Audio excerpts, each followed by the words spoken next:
Senator Chuck Grassley released shocking FBI documents that implicate Iran in the plot to assassinate former President Donald Trump. The Iranian plot against former President Trump led the Secret Service to beef up their contingent of agents protecting the former president. But it unfortunately did nothing to stop the unrelated assassination attempt against him earlier this year. So what can we learn from the new documents? Here now to fill us in is RealClearPolitics national political correspondent, Susan Crabtree. Susan, welcome to Washington Watch. Thanks for having me, Joseph. Well, tell us a bit about these documents that we saw from Senator Grassley about the assassination attempt from Iran. Plot, I should say. I just think they are incredibly explosive. If you haven't looked at them, perused them carefully, I would suggest doing so. They're both on my Twitter feed, and I have outlined the important parts. And Senator Grassley has released him on his website.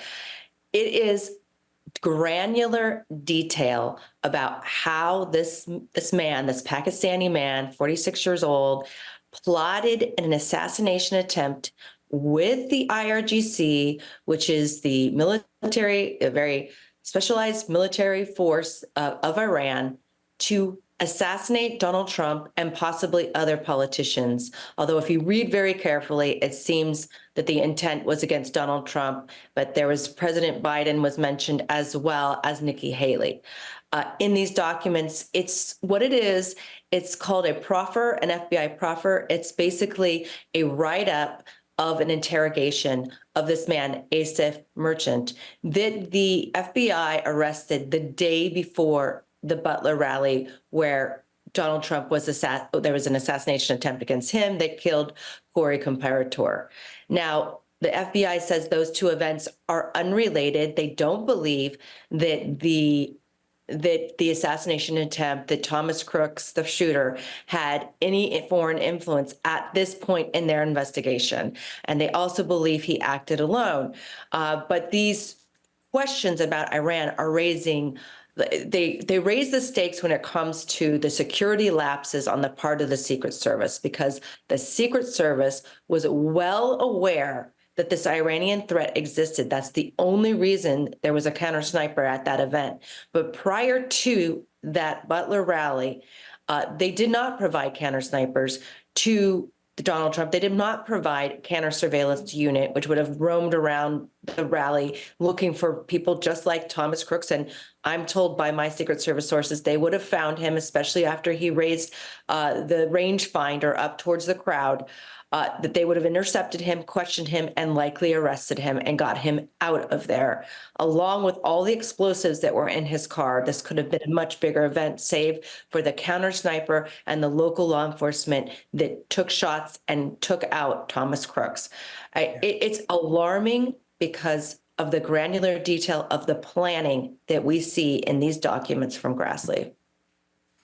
Well, it is quite the coincidence, if in fact it is a coincidence, that an arrest was made in this plot with the Iranian government the day before an actual assassination attempt was carried out. But after that, in the fallout of that assassination attempt, of course, there's been a lot of criticism of the Secret Service, the way that was handled. The security was provided there in Butler, Pennsylvania. Yet we see some other news out of the Secret Service that despite all of the concerns raised about them, they are in fact recruiting agents to send to Disney World to participate in an all-expenses-paid trip to the Out and Equal Workplace Summit, which is essentially a DEI-themed workplace summit. What do we know about that? Well, I got this information on Tuesday. I believe it was Tuesday or Wednesday. I immediately put it out on Twitter. There's so many things that have been happening in the last few weeks that it's almost like a blur to me. Getting so much information from whistleblowers. They are outraged. The rank and file members of the Secret Service, the special agents and the uniformed division officers are outraged that there doesn't seem to be a change in the leadership mindset when it comes to DEI and the Secret Service and their priorities right now. They're experiencing a dire staffing shortage. I have been told there's 650 special agents needed. There is a shortage for the UN General Assembly that's being planned for later this year, and that comes every year. So it's not like it's a big surprise.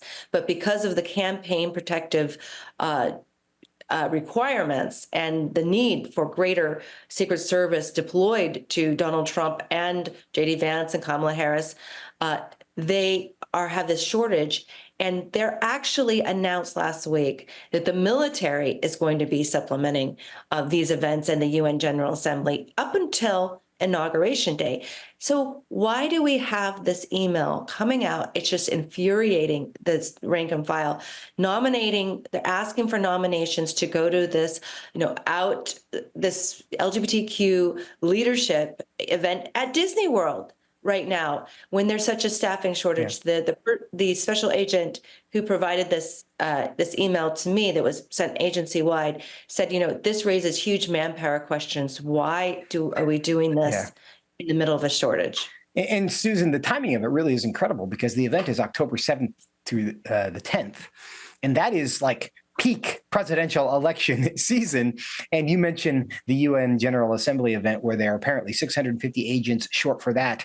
It seems like they have a surplus of staff if they're going to try to send them to Orlando, but in fact, they may not. We are out of time, unfortunately. Susan, incredible story. Thank you for covering it for us today. Absolutely, Joseph. Thanks for having me.